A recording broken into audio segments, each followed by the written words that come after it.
Ladies and gentlemen, the President of the United States and Mrs. Reagan.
Of the United Kingdom of Great Britain and Northern Ireland and the United States of America.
Prime Minister, this concludes the honors. Order. Point! Back! Order! Ha!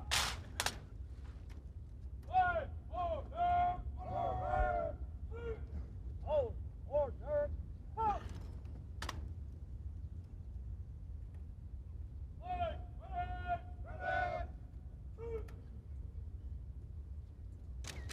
Hold!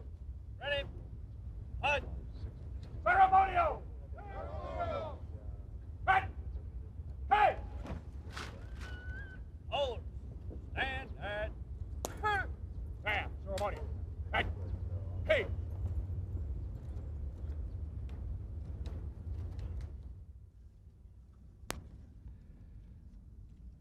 Prime Minister Thatcher, here's a story from our old West. It's said that a cowboy went riding one day and suddenly stumbled into the Grand Canyon. And he's supposed to have said, wow, something sure has happened here.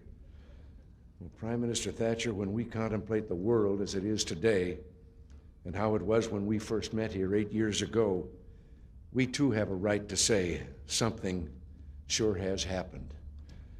When we first met on these grounds in 1981, economic crisis beset both our countries. Inflation and unemployment were reaching dangerously disruptive levels. The aggressive designs of squalid dictators, large and small, were seen everywhere. Totalitarian expansion was underway on 4 continents.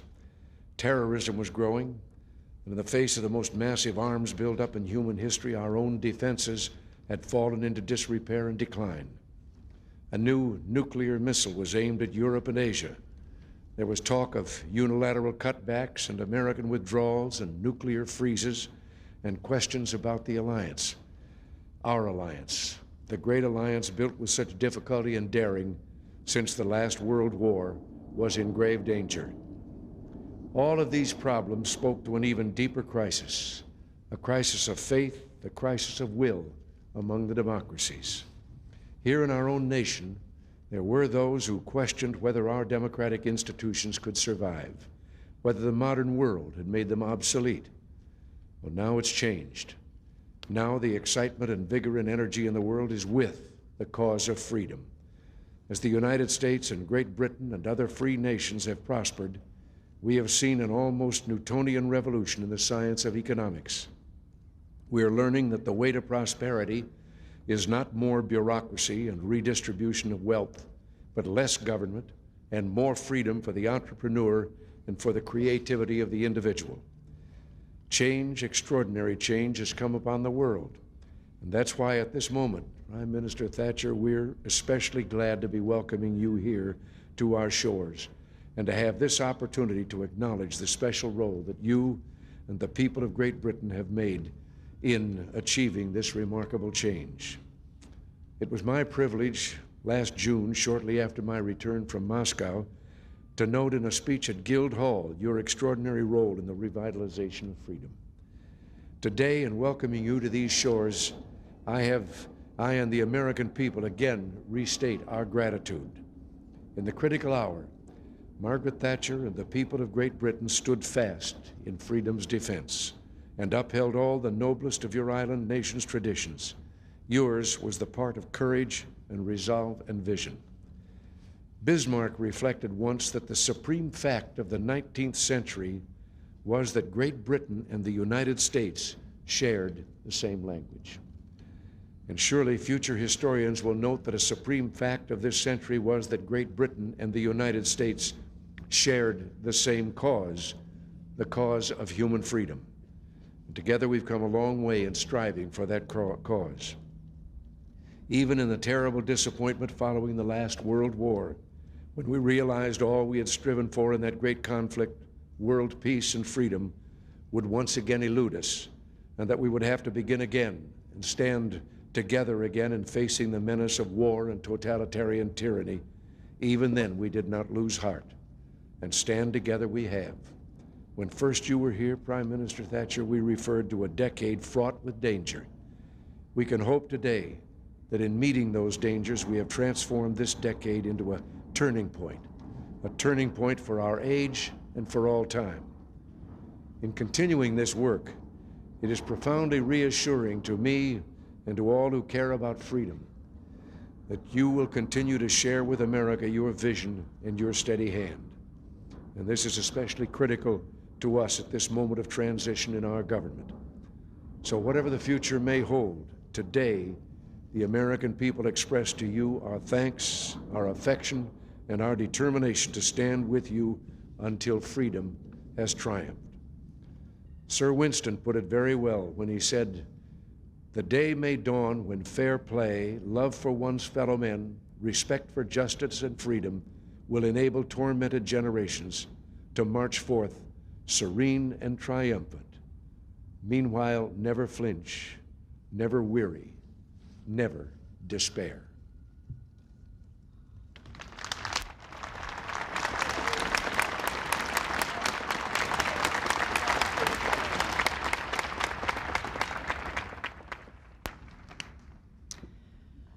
Mr. President, may I thank you warmly for those kind words of welcome and for this marvelous ceremony, which I shall never forget. It is a great honor to be your last official guest after 8 historic years of your presidency, one of the greatest in America's history.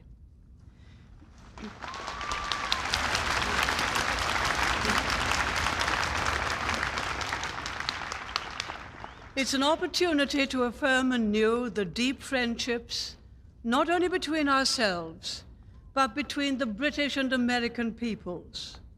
An opportunity to salute all that you have accomplished over these 8 years on behalf of this great nation and of free people everywhere. And an opportunity to look ahead to the bright promise of the future. Mr. President, when you welcomed me to the White House on my first official visit to Washington under your presidency, you forecast 2 things. First, that the decade would be less dangerous if the West maintained the strength required for peace. And second, that Britain and America would stand side by side in that endeavor. Both promises have been honored, and honored handsomely. We thank you for being such a staunch and loyal ally and friend to our country. Together, our nations have faced the challenges of our time and have not flinched. We forged ahead with strengthening the peace, spreading prosperity, and safeguarding liberty. Your conviction, Mr. President, that the only sure peace is one founded on a strong defense, has enabled us to take a first historic step in the reduction of nuclear arms. You, sir, have presided over a period of economic expansion unparalleled in peacetime in recent American history. But above all, Mr. President, you have restored faith in the American dream, a dream of boundless opportunity built on enterprise, individual effort, and personal generosity. As a result, respect for America stands high in the world today. And thanks to your courage and your leadership, the fire of individual freedom burns more brightly, not just in America, not just in the West, but right across the world. We in Britain, Mr. President, have been proud to be your partners in that great adventure. We've counted it a privilege to join you in enlarging freedom and furthering the democratic way of life. 200 years ago, Tom Paine told the founders of this great nation, "We have it in our power to begin the world over again." Mr. President, the office which you hold is the greatest in the world. But it is the man who holds that office, you, sir, who has enabled us to begin the world over again. We salute and thank you for it.